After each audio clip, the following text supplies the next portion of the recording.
Okay, this will be our July 7th, 10 a.m. Briefing. Search and rescue operations are ongoing throughout Kerr County. We're using assets from local, state, and national first responders. Hundreds of trained first responders are working every aspect of this emergency. As of 8:30 this morning, we recovered 75 deceased bodies here in Kerr County, including 48 adults and 27 children.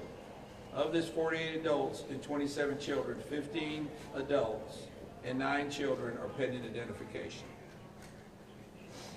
At present, there are 10 campers from Camp Mystic unaccounted for and 1 counselor. We continue to offer our condolences to those affected. Reuniting the families remain our top priority here on this operation. Please note that Highway 39 of Old Ingram Loop remains closed to the public. Other than those who live in that area would not be allowed out there. I will now turn it over to Senator Cruz. City Manager Dalton Rice. Good morning, Dalton Rice, the City Manager for the City of Kerrville. As everybody knows, we are working in conjunction with the city under a unified command response and again, a lot of devastation. Our hearts go out to the families and the victims. We want to continue to work together as a community. We love the media support on this to be able to communicate that message, communicate family, communicate togetherness, and we really appreciate all the support in helping us be able to do that. Search and rescue as the sheriff said, search and rescue operations will continue today from Hunt in North Kerr County all the way to Canyon Lake in Comal County. Now, we're only focused on the Kerr County side, but we wanted to talk about that because a linear from Hunt all the way to Comal County in a straight line distance is over 100 kilometers. This is a massive field that is happening, and again, this is unprecedented flood events. So we are still currently in the primary search phase, which is the rapid one. They are running it, we have different segments that are gridded out. Each one of those segments are taking anywhere between an hour to 3 hours, up to 2 kilometers for each segment. So what that means is they're running into a lot of technical challenges with terrain, with water, even potentially, with weather, in the rising fields. We've talked about this before. Volunteers stay out of the way because if we start getting weather reports and all the other complications that are out there, we then have to pull off of those search and rescue missions to be able to communicate to those volunteers to get off, to make sure that they don't become victims themselves. Those operations involve 19 different local and state agencies, in addition to conducting primary and secondary searches. They will be conducting welfare checks on areas in North Kerr County impacted by power outages. And when we say search and rescue operations, that is boat, walking, on the ground, dogs, drones. Again, keep personal drones out of the air. Helicopters. We do have other assets that are continuing to search as well. As of present, KPUB, which is the Kerrville Public Utility Board, is reporting continued power outages between Hunt and Ingram along the South Fork of the Guadalupe River in Hunt. In the South Fork area, there are approximately 40 down power lines and significant infrastructure damage. KPUB has brought in additional utility personnel to help with restoration, but it's not possible at this time when the power is going to be restored.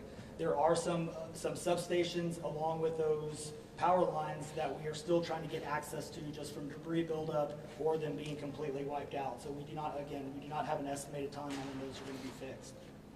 We continue to have substantial number of requests for volunteers, as I said before, and donation opportunities.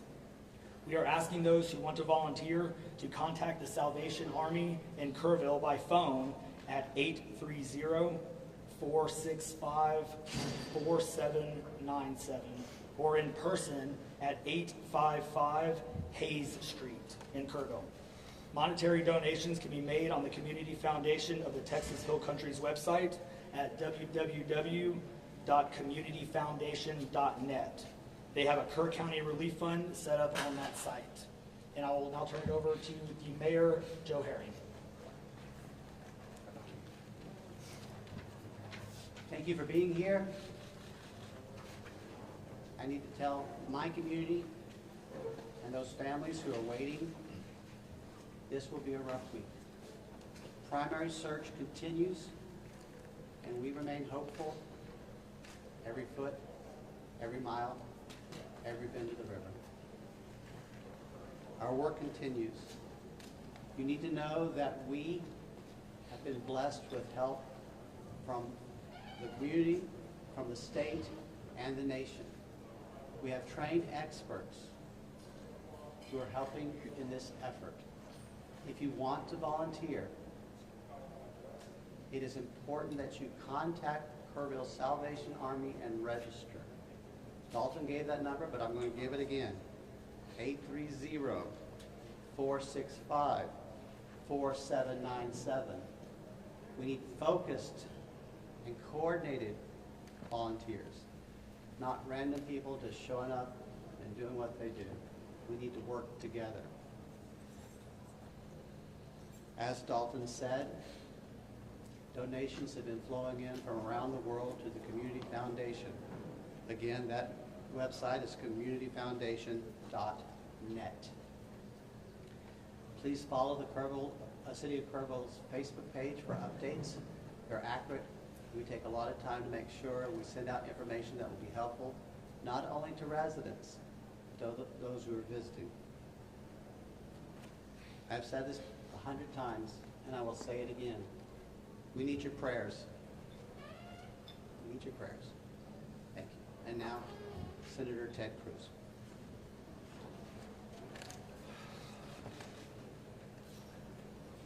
Texas is grieving right now. The pain, the shock of what has transpired these last few days has broken the heart of our state. As of yesterday, the confirmed death toll was 82, and those numbers are continuing to go up. The children, the little girls who were lost in Camp Mystic. It's every parent's nightmare.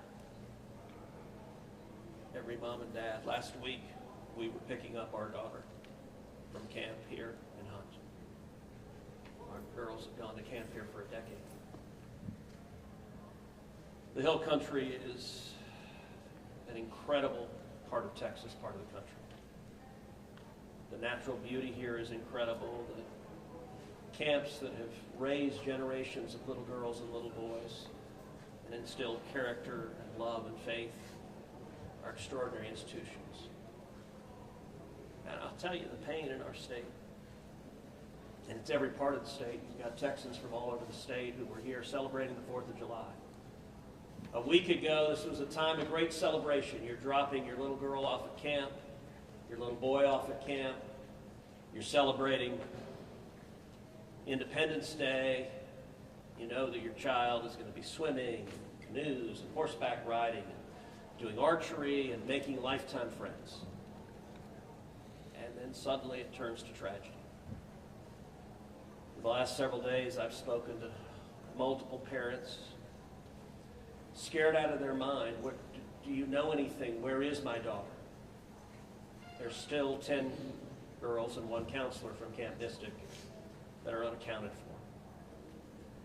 And the pain and agony of not knowing your child's whereabouts, it's the worst thing imaginable. But I want to say, in the face of all of this, it is simultaneously inspiring. Every time there's a tragedy, every time there's a natural disaster in Texas, Texans come together. Texas is a big state. We got 31 million people, and we have hurricanes, we have tornadoes, we have wildfires. Tragedies hit this state, natural disasters hit this state, and without fail, 100 out of 100 times when that happens, we see Texans coming together, helping each other, engaging in acts of heroism. There have been over 850 high water rescues since this flooding began. 850. You look at extraordinary stories of Eagle Scouts pulling campers out of harm's way. I was just hearing a story of one counselor whose head was right at the water holding up 2 mattresses with campers on those mattresses. That kind of courage, that kind of selflessness. And then there are the first responders.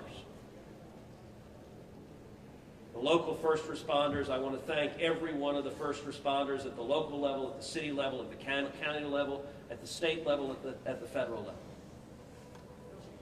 first few hours of this flood, I was on the phone with Governor Abbott. I was on the phone with Lieutenant Governor Dan Patrick. I was on the phone with Nim Kidd, the head of the Texas Department of Emergency Management. And then I called President Trump. I called President Trump. He was having dinner at the time. It was still early in what was transpiring. And I wanted him to know, I said, Mr. President, everything we're hearing right now, this appears to be bad, really bad. There may be a very significant loss of life unfolding right now in Texas. And I will tell you, the President said, Ted, anything Texas needs, the answer is yes. Whatever assets you need, whatever resources you need, yes, let us know, and we will provide everything. Within hours, we had helicopters, over a dozen helicopters in the air.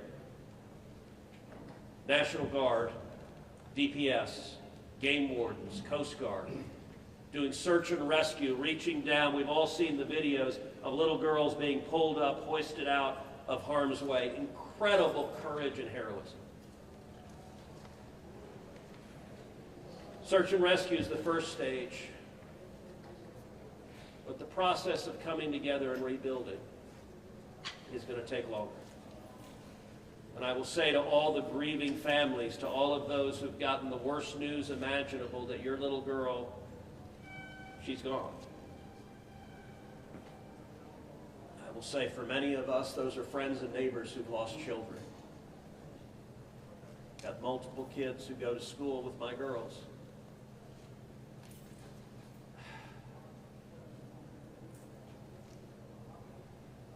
The mayor asked for prayers.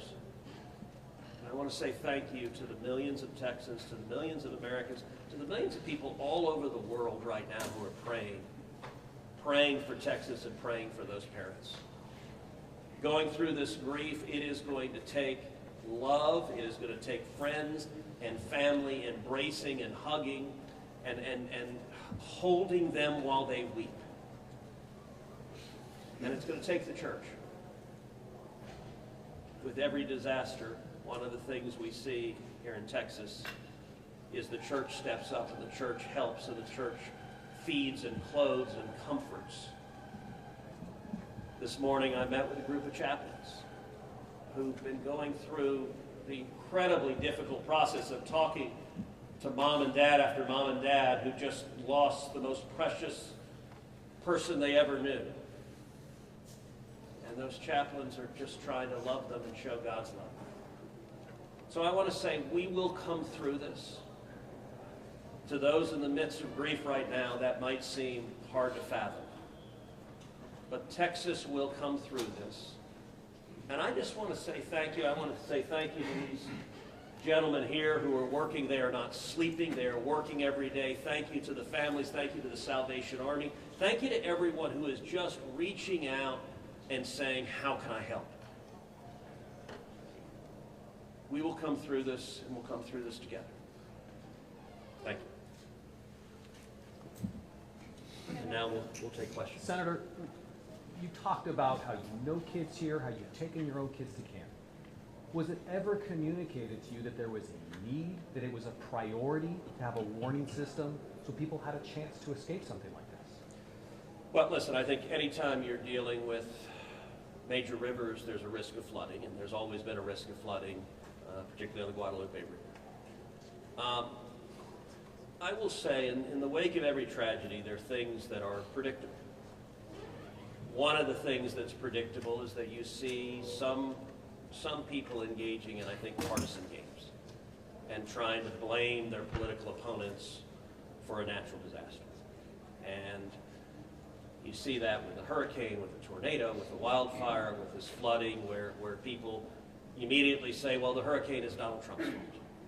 You know, look, I think most normal Americans know that's ridiculous, and I think this is not a time for partisan finger-pointing and attacks. Now, after we come through search and rescue, after we come through the process of rebuilding, there will naturally be a period of retrospection where you look back and say, okay, what exactly transpired? What was the timeline? And what could have been done differently to prevent this loss of life? And that's a natural process. I think it should not happen in a bitter and partisan sense, but it should happen in a reasonable sense of saying, what lessons can we learn? And I will give an example. You know, Houston's my hometown. If you live on the Gulf Coast, we get hurricanes. That's part of living on the Gulf Coast as hurricanes hit. And I do think Texas as a whole has learned over time how to deal more effectively with hurricanes. And so you look here, we know the National Weather Service put out an emergency warning just after 1 a.m. and a second emergency warning just after 4 a.m. Now, obviously, most people at 1 a.m. and 4 a.m. are asleep. And so I think we will have a reasonable conversation about, A, are there any ways to have earlier detection? And some of that, the limits of a flash flood, they're very difficult because they can arise so quickly.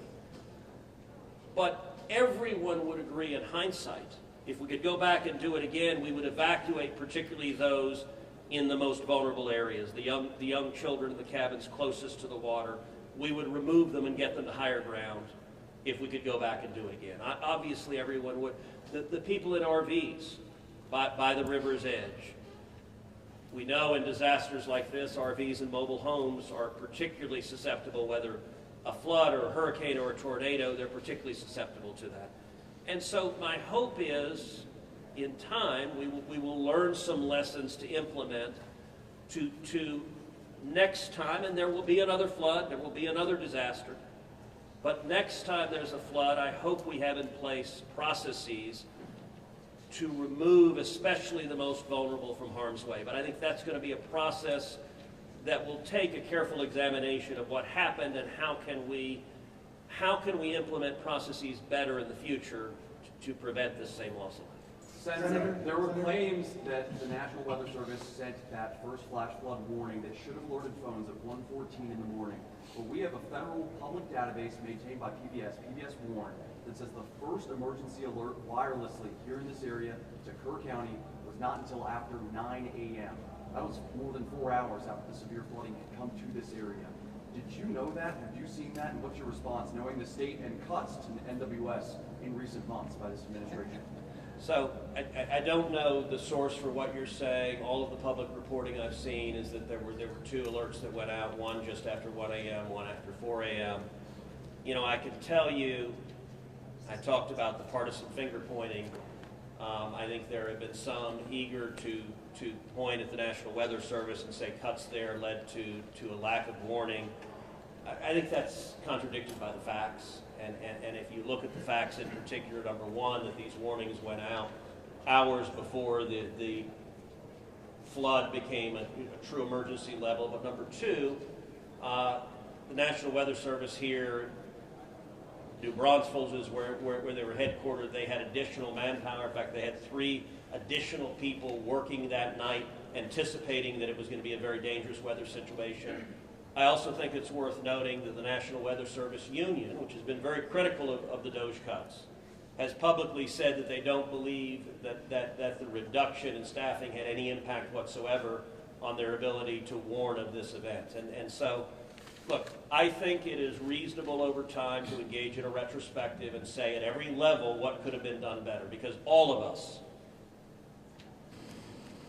would want to prevent this horrific loss of life. But I think just immediately trying to use it for either side to attack their political opponents, I think that's cynical and not the right approach, particularly at a time when we're dealing with a crisis and we're dealing with grief. But does this make you question whether there should be cuts at the National Weather Service and FEMA? I know you've been supportive of FEMA. Look, I am very supportive of FEMA. I'm very supportive of the National Weather Service. They both perform essential roles, and I think it is critical in every federal agency, particularly when you're dealing with public safety, that we make sure that critical roles are maintained. That's a longer and broader discussion, but as I said, everything from the public evidence indicates that was not a contributing factor to what Is occurred. it possible to get Dalton in just to talk about that and what the National Weather Service alerts? Because there were escalating forecasts throughout the day from the National Weather Service. What did the emergency managers of the county and other local officials do with that information? Starting at 1:15 and onward, where you had the dire river forecast at 6:30, were emergency managers doing anything to put these processes in place to warn people on the river? So overall, we were preparing for the July 4th, weekend. So we had National EMR on site. We were basically stood up kind of an incident command post, if you will, to prepare for that event. So most everybody was kind of up, looking at weather. We looked at the weather before. When you looked at the National Weather Service, flood map, it spanned all the way from the west side of Texas, with Kerr County kind of being in that upper northeast corner of it. And so everybody, including the National Weather Service, was looking at where's the rain going to hit. We know it's somewhere in here, but with rain, especially when you're dealing with terrain, you got to figure out. Sometimes you don't know until it falls.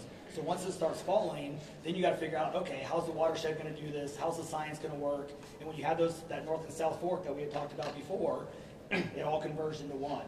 We do know that a lot of the camps were looking at this just as much as everybody was. With the rainfall percentages, even the National Weather Service had looked at, and don't quote me on the numbers, but it was anywhere between 1 to 7 inches.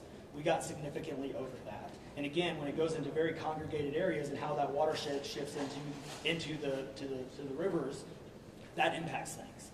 And so the camps, obviously, we've heard stories where campers were getting up. They were up at 3:30 in the morning. They were trying to move to higher ground. That's the head. And the other interesting part of the terrain, and we've talked to UGRA folks as well, this is the headwaters of the Guadalupe. This is the beginning. This is where everything forms when it comes into the North and South Fork.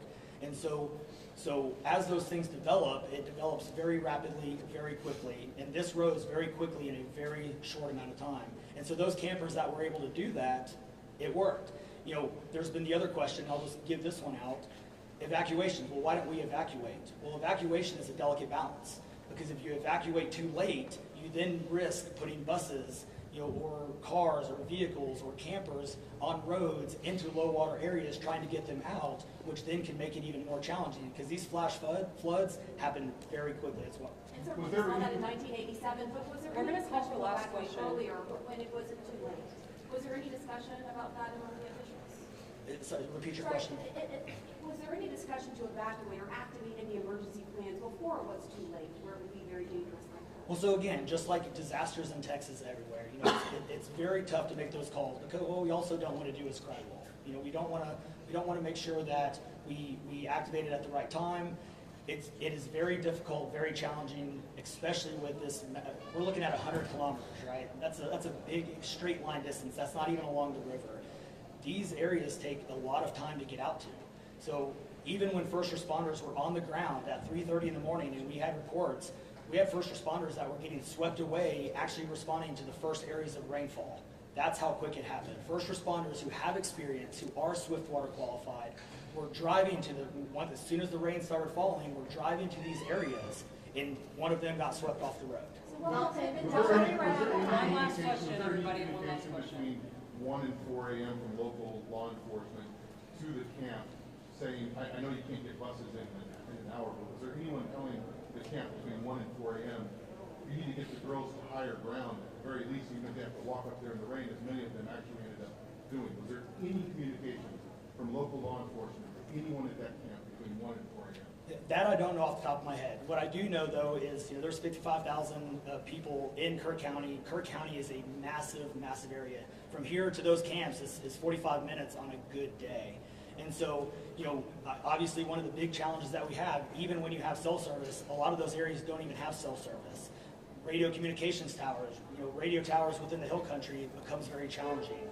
So there's a lot of areas, especially when weather comes in, where cellular towers are down or you already have bad service. So there's a lot of factors that play and a lot of variables in there on communication that, again, I think as we work through this process, we know everybody has a lot of questions regarding what are the next steps and what's next. And I think all of these things, these are all great questions.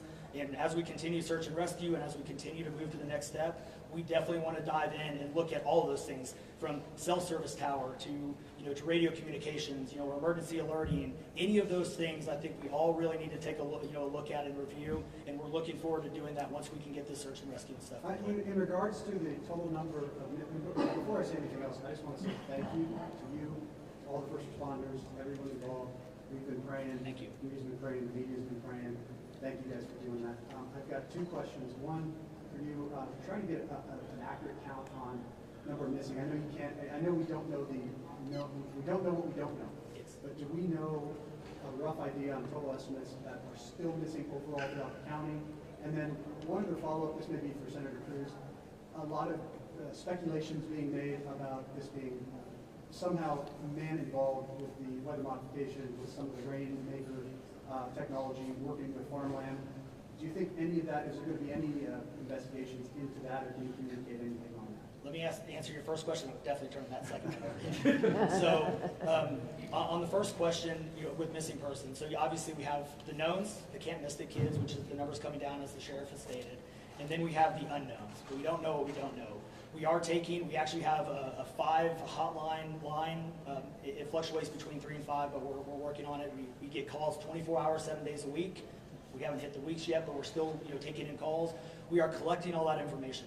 So we don't have a solid number that we're willing to talk about right now. We do know that it is a lot, because we also are getting a lot of fake calls. You're looking. This is a worldwide discussion, and we're dealing with scammers. Victims' families are being reached out to, saying that they have their kids pay me money. It's heartbreaking. It's absolutely heartbreaking. We're dealing with with mental health issues, where people are calling saying they have visions. All of these things we're dealing with on a day-to-day basis, and we're having to vet this information, and it becomes very taxing on our people. Again, this is an extremely heartbreaking, this is, if not the worst, one of the worst, disasters in this region in a very, very long time, even beyond 1987. And but would best estimate like dozens or hundreds, or just to give people an idea? a lot. So, At what point do you think? The follow-up, yeah. Yes. the follow-up.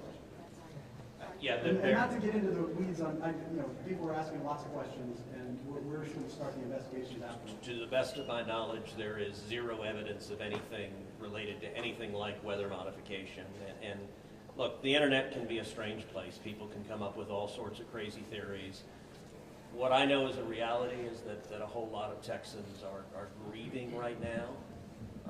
I will tell you, I was visiting with one parent who was talking about online, being harassed online because their information was public, that they had a little girl who was missing at Mystic. And look, there are a lot of people who are messed up, and my call for everyone, there's a time to have political fights, there's a time to disagree. This is not that time.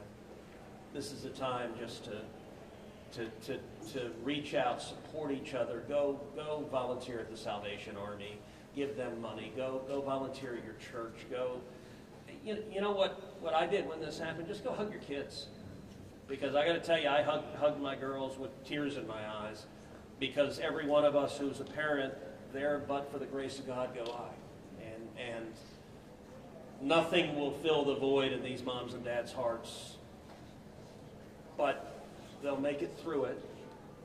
And every one of us, we have an obligation to come through and help them make it through it. And look, Texas will come through, and let me say, Kerr County, the Hill Country is incredible, it is beautiful. And these summer camps, Camp Mystic is an incredible Texas institution. For a century, it has made a profound difference helping young girls become strong women in Texas and across the country. And so, for me at least, I'm praying for these camps, I'm praying for all the campers, everyone implicated, everyone impacted, and I hope we come together and stand as one. Thank you. Thank you, everybody. Thank you, everybody.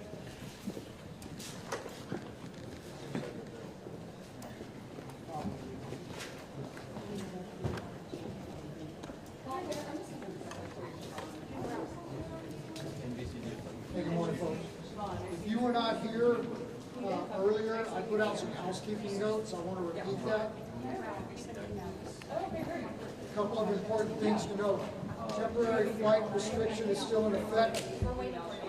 Flying drones will and they have interfered with search and rescue operations. We're asking everyone to clear with that direction. Hey, excuse me, can we keep it down or shut the door? Can you start from the beginning? Sorry. You bet. TFR is still in effect. You can't have the media flying drones. There's interfered with our air operations and has to stop.